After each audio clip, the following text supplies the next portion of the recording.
नमस्ते। नमस्ते। मैंने कुछ 3 महीने से मैं जुड़ी थी, सारे सत्रों से जुड़ी हूँ मैं। और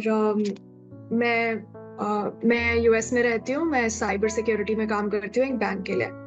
तो आचार्य जी ने बोला कि सत्य जो है वो स्वयं को मिटा के ही मिलता है।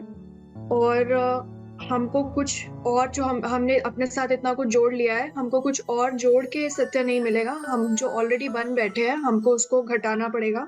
और हमें खुद के रास्ते से ही हटना पड़ेगा, क्योंकि हमारा एक नॉन रेजिस्टेंस रहता है।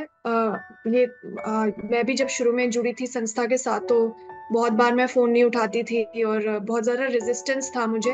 वो मुझे बहुत सारे सत्रों के साथ जुड़ने के लिए बोल रहे थे, लेकिन मैं बहुत रेजिस्ट कर रही थी।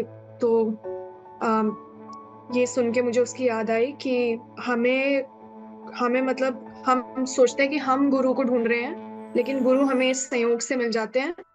और हम अगर खुद के रास्ते से ही हट जाएं तो वही सबसे बड़ी बाधा बनता है हमारे मुक्ति के रास्ते में। उन्होंने बोला कि dependence on one self in matters that are beyond one self is a bad habit. मतलब हम अपने ऊपर डिपेंड नहीं कर सकते।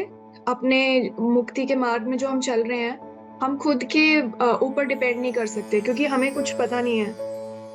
हम बहुत बार बस ऐसे बैठे रहते हैं। So we are just sitting and wondering and pondering, और वी आर जस्ट थिंकिंग कि हम कुछ करेंगे, पर वो एक्शन कभी लेते नहीं है। तो हमको मीनिंगफुल एक्शन लेना पड़ेगा।